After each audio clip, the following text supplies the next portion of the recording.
And to bring it to the frames, I'd say the first frame is the self-awareness frame. So when I'm working with a client, you'd have the same? Yeah.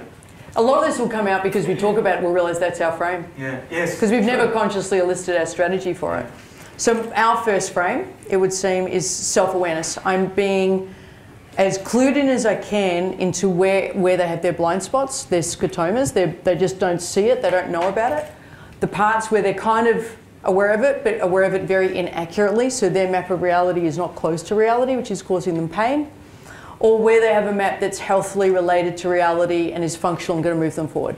So I have 3 criteria in self-awareness. Now, what does that mean I need to be across? I need to know those 3 criteria, or I need to have a clue. Now, the client's going to bring their own version of that, and I'm going to adapt my map to what's significant to them, and that's okay.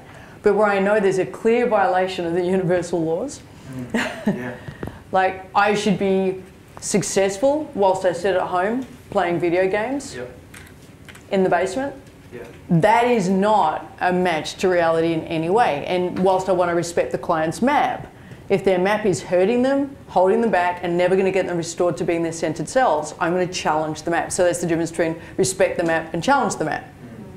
It's a fine balance, isn't it? So what would you say about awareness? What are you, what are you drilling into? Yeah, well, using coaching language, it is about aligning the map to the result they are wanting. First of all, is the result they are wanting realistic? So I was talking with a friend of mine the other day about something that I've been writing about, which is the wisdom of limitation. So having an awareness, using Dirty Harry as one of my heroes. Where he says, I didn't see that coming. Where he says, I can't do Dirty Harry, but he says something like, don't do Dirty Harry. Yeah, have a go. Oh, it's so yeah.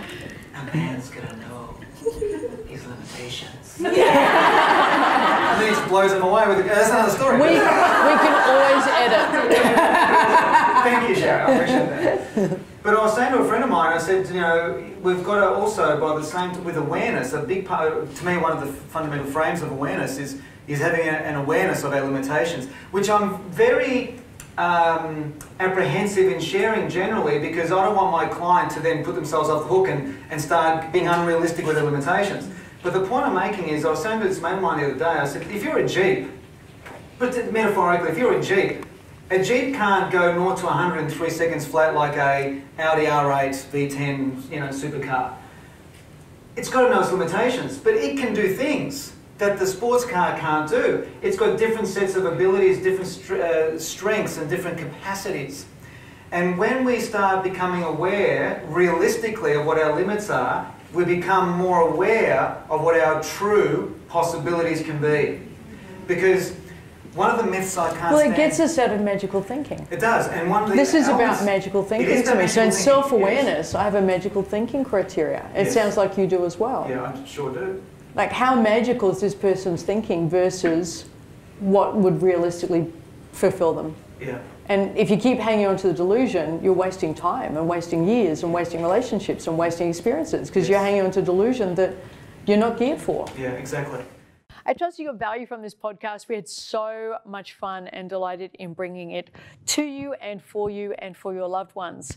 If you haven't yet, your subscription would be absolutely fantastic. Your subscription and your feedback means that we get to rate higher. If we get to rank higher, more people get to hear this message. You can also help out if you'd love to, once you subscribe, by sharing this podcast with someone who you believe this message may resonate with, and create a discussion around it. Just enjoy it and interact with it however you choose, but most importantly, we'd love your subscription. See you at the next episode.